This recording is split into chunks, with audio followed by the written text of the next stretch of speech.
Welcome back to our channel. நம்ம channel first time பார்க்குறீங்க அப்படின்னா மறக்காம நம்ம சேனலை சப்ஸ்கிரைப் பண்ணிடுங்க. கூட இருக்கிற பெல் பட்டனையும் கிளிக் பண்ணிடுங்க. அது மூலமா நாங்கள் ப்ரொவைட் பண்ணுற காலேஜ் ரிகார்டிங் வீடியோஸ் உங்களுக்கு நோட்டிஃபிகேஷனாக வரும். மறக்காம அந்த வீடியோஸை ஃப்ரெண்ட்ஸ் அண்ட் ஃபேமிலிஸ்க்கு ஷேர் பண்ணிடுங்க. All India quota round 1 result வந்து டிக்ளேர் பண்ணியிருக்காங்க. MCC 2024 ப்ரொவிஷனல் ரவுண்ட் 1 ரிசல்ட் வந்து டிக்ளேர் ஆயிடுச்சு. நீங்க ஆல் இண்டியா கோட்டாக்கு அப்ளை பண்ணியிருந்தீங்க அப்படின்னா லாகின் பண்ணி செக் பண்ணி பாருங்க. ப்ரொவிஷனல் ரவுண்ட் 1க்கான ரிசல்ட் வந்து ரிலீஸ் பண்ணியிருக்காங்க. mcc.nic.in வெப்சைட்ல UG மெடிக்கல்னு கொடுத்து நீங்க உங்களோட ரிசல்ட்டை வந்து செக் பண்ணி பார்க்கலாம். வாங்க வீடியோக்குள்ள போகலாம். இப்போ நம்ம பார்க்க போறது MCC 2024, அதாவது மெடிக்கல் கவுன்சிலிங் கமிட்டி தான் வந்து நம்மளுக்கு ஆல் இண்டியா கோட்டா கவுன்சிலிங் நடத்துறாங்க. அதாவது இந்தியா முழுக்க இருக்கக்கூடிய 15%, அதாவது அரசு மருத்துவ கல்லூரிகள்ல, அதாவது ஸ்டேட் கவர்மெண்ட் மெடிக்கல் காலேஜஸ்க்கு 15% ஆஃப் சீட்ஸ், அதாவது இட ஒதுக்கீட்டுக்கான கட் ஆஃப் வந்து அதிகமா இருக்கு அப்படின்னு சொல்லிட்டு ஒரு ரிசல்ட் அனாலிசிஸ் தான் இந்த வீடியோல பார்க்க போறோம். அதிகபட்சமா கட் ஆஃப் வந்து இன்க்ரீஸ் ஆயிருக்கு அப்படின்னு சொல்லியிருக்காங்க. அதை பத்தி பார்க்கலாம். ஃபர்ஸ்ட் வந்து யாருக்கு அதிகமாயிருக்கு லாஸ்ட் இயர் கம்பேர் பண்ணல இந்த இயர் அப்படின்னு சொல்லிட்டு பார்த்துட்டோம் அப்படின்னா 75 மார்க்ஸ் வந்து இன்க்ரீஸ் ஆயிருக்கு ST ஸ்டூடெண்ட்ஸ்க்கு. செகண்ட் வந்து 60+ மார்க்ஸ் வந்து இன்க்ரீஸ் ஆயிருக்கு SC ஸ்டூடெண்ட்ஸ்க்கு.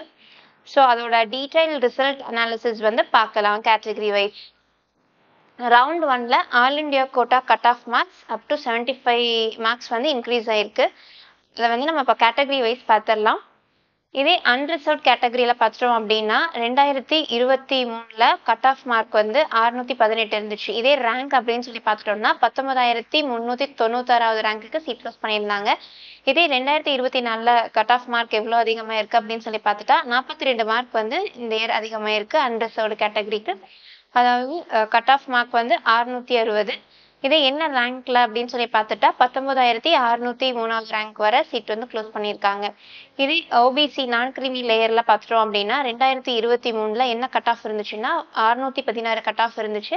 இதே என்ன ரேங்க்ல க்ளோஸ் பண்ணியிருந்தாங்க அப்படின்னு சொல்லி பார்த்துட்டா 19,977வது ரேங்க்ல க்ளோஸ் பண்ணியிருந்தாங்க. இதே 2024, அதாவது இந்த இயர் அப்படின்னு பார்த்துட்டா 658 மார்க் கட் ஆஃப், அதாவது எவ்வளோ மார்க் அதிகமாக இருக்கு அப்படின்னு சொல்லி பார்த்துட்டா 42 மார்க் வரை அதிகமாக இருக்கு. என்ன ரேங்க்ல க்ளோஸ் பண்ணியிருக்காங்க அப்படின்னு சொல்லி பார்த்துட்டா 20,281வது ரேங்க் வரை சீட் வந்து க்ளோஸ் பண்ணியிருக்காங்க. இதே வந்து எக்கனாமிக்கல் வீக்கர் செஷன்ல பார்த்துட்டோம் அப்படின்னா 2023ல 613 கட் ஆஃப்க்கு சீட் க்ளோஸ் பண்ணியிருந்தாங்க. இதே வந்து என்ன ரேங்க்ல அப்படின்னு சொல்லி பார்த்துட்டா 21,591வது ரேங்க்ல தான் சீட் க்ளோஸ் பண்ணாங்க. இதே 2024ல பார்த்துட்டோம் அப்படின்னா எக்கனாமிக்கல் வீக்கர் செக்ஷனுக்கு 41 மார்க் வந்து அதிகமாக இருக்கு. அதாவது கட் ஆஃப் எவ்வளோ இருக்கணும் அப்படின்னு சொல்லி பார்த்துட்டா 654 கட் ஆஃப்க்கு தான் சீட் க்ளோஸ் பண்ணியிருக்காங்க. அதாவது என்ன ரேங்க்ல அப்படின்னு சொல்லி பார்த்துட்டா 23,419வது ரேங்க்கு தான் சீட் க்ளோஸ் பண்ணியிருக்காங்க. அண்ட் இதே SC கேட்டகரியில பார்த்துட்டோம் அப்படின்னா 2023ல 509 தான் கட் ஆஃபா இருந்துச்சு. இதே ரேங்க் அப்படின்னு சொல்லி பார்த்துட்டா 1,13வது ரேங்க்கு சீட் க்ளோஸ் பண்ணியிருக்காங்க. இதே 2024ல எவ்வளோ கட் ஆஃப் இருக்கணும் அப்படின்னு சொல்லி பார்த்துட்டா 66 மார்க் வந்து இன்க்ரீஸ் ஆகி கட் ஆஃப் வந்து 575 கட் ஆஃப் மார்க்குக்கு சீட் கிடைச்சிருக்கு. அதாவது என்ன ரேங்க் அப்படின்னு சொல்லி பார்த்துட்டா 1,56,076வது ரேங்க்கு சீட் க்ளோஸ் பண்ணியிருக்காங்க. அண்ட் இதே ST கேட்டகரியில பார்த்துட்டோம் அப்படின்னா 2023ல கட் ஆஃப் மார்க்கா வந்து 469 கட் ஆஃப் மார்க் இருந்துச்சு. இதே ரேங்க் அப்படின்னு சொல்லி பார்த்துட்டா 1,41,071வது ரேங்க்குக்கு தான் சீட் கிடைச்சது. இதே 2024ல பார்த்துட்டோம் அப்படின்னா 75 மார்க் வந்து இன்க்ரீஸ் ஆகி கட் ஆஃப் மார்க்னு பார்த்தா 544 கட் ஆஃப்க்கு சீட் கிடைச்சிருக்கு. இதே என்ன ரேங்க் அப்படின்னு சொல்லி பார்த்துட்டோம்னா 1,45,207வது ரேங்க்கு சீட் கிடைச்சிருக்கு. இந்த வீடியோ வந்து கண்டிப்பா உங்களுக்கு யூஸ்ஃபுல்லா இருக்குன்னு நம்புறேன். தேங்க்ஸ் ஃபார் வாட்சிங் அவர் சேனல். தேங்க்யூ.